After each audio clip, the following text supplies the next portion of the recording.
pakai mic ya supaya kedengaran jelas. Baik, mahasiswa semua, sebelum kita mulai pembelajaran kita hari ini, alangkah baiknya kita berdoa dulu ya. Mari berdoa mulai. Oke, berdoa selesai. Ya, hari ini kita lanjutkan materi kemarin ya. Di pertemuan ketiga kita akan membahas tentang variance dan variable control. Sebelum melanjutkan ini, saya mau absensi terlebih dahulu ya. Citra Nur Hidayah, oke. Lalu Zaskia Restu, oke. Ya. Setelah itu ada Muhammad Peri, ya. Dan terakhir ada Salwa. Iya, oke deh.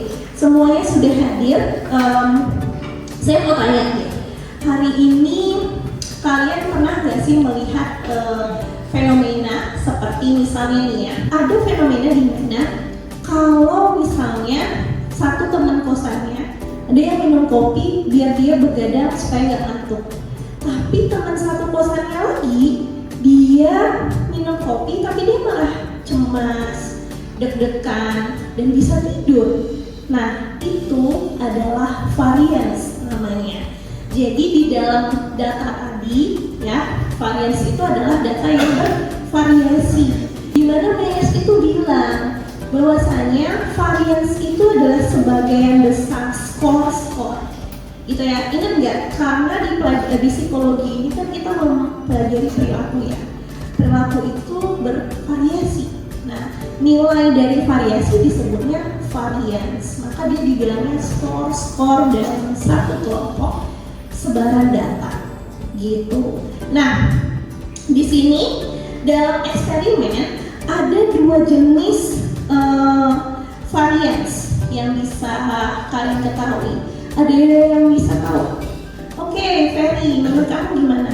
Jadi ada variance sistematis dan variance galat atau sering kita kenal itu dengan error gitu, Miss. Oke, good job. Kita kasih applause dulu buat Ferry. Kita masuk ke pengertiannya. Tadi benar banget ketika Ferry bilang sistematis, Miss. Terus jenis-jenisnya itu ada sistematis dan galat atau kita sebutnya error. Kalau sistematis itu apa? Berarti variabel yang disebabkan oleh faktor-faktor yang diketahui yang dapat kita kendalikan. Gitu. Kalau galat berarti kebalikannya. Saya tadi sudah memberikan draft ya. Boleh dibuka. Di bagian ketiga, di situ ada study kasusnya.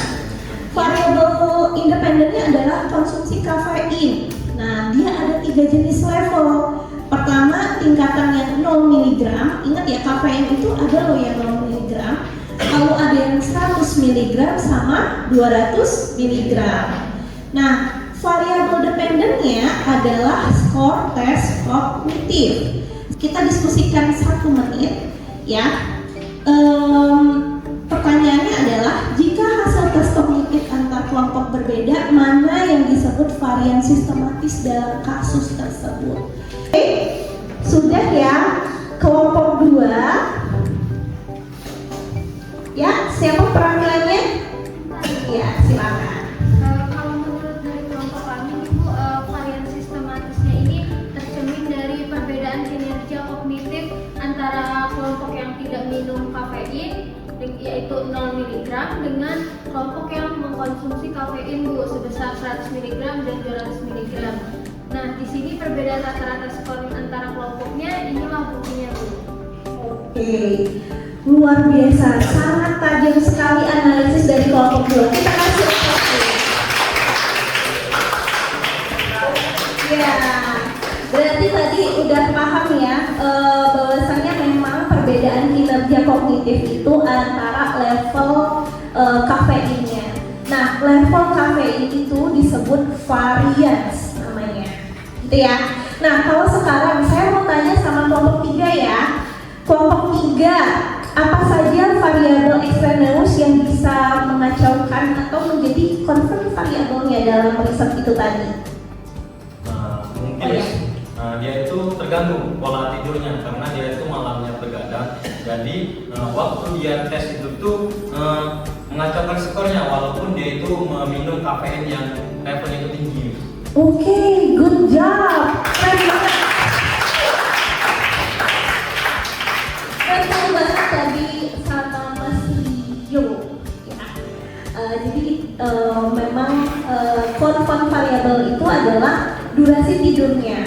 Nah, karena dia suka begadang, jadi level kafein itu nggak akan mempengaruhi dia. Jadi intinya gini, kalau kalian semakin sering begadang, maka tingkatan level kafein yang harus kalian konsumsi akan semakin tinggi. Nah, di sini ada 5 cara atau 5 senjata lah bahasanya untuk mengendalikan varians. Bisa kalian lihat yang pertama ada randomisasi. Jadi kalau randomisasi itu menugaskan peserta secara acak, ya namanya random ya. Jadi nanti ketika kalian mau ambil data, nanti mahasiswa harus tahu bahwasannya yang dijadikan responden itu harus random. Gak boleh temannya si Anissa, temannya si Intan gitu ya. Intan sebagai peneliti harus random ngambilnya acak gitu. Itu namanya randomisasi. Nah yang kedua ada matching gitu ya. Namanya juga matching gitu ya. Matching berarti pasang-pasangkan kan gitu. Nah jadi apa yang dipasangkan biasanya IQ gitu ya. Terus apa lagi usia ya, dari temannya usia gitu ya. Terus jenis kelamin gitu. Nah terus ada lagi apa namanya konstansi atau shift eliminasi gitu ya. Dan terakhir adalah VS yang dijadikan VD. VS itu adalah variabel sekunder yang kita jadikan variabel bebasnya. Oke, jadi kalau dari kontrol varians ini, gitu ya.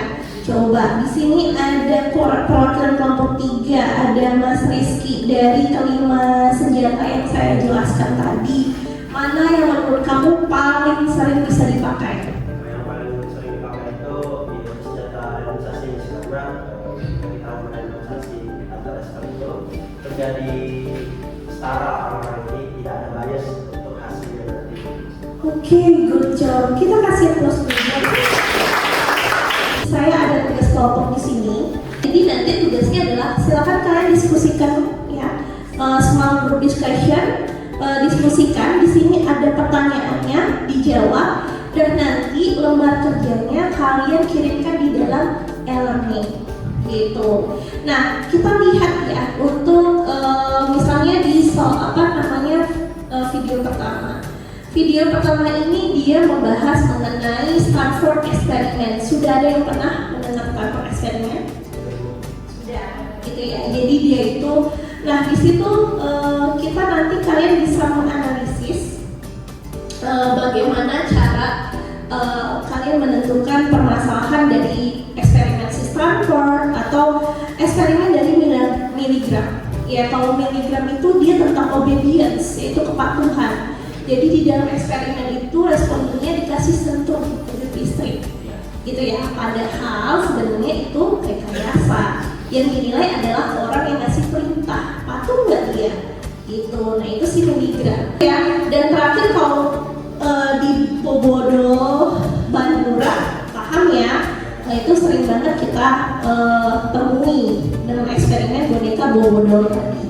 Oke, sampai di sini tugasnya nanti sudah jelas ya. Ada yang ingin tanyakan lagi? Ada ya, jelas? Jelas. Oke. Jadi ingat kumpulnya di e-learning dan di pertemuan minggu depan siap-siap perwakilan kelompoknya untuk presentasi hasil diskusinya. Oke ya. Baik, mari kita tutup kelas interaktif hari ini dengan menghafalkan hamdalah.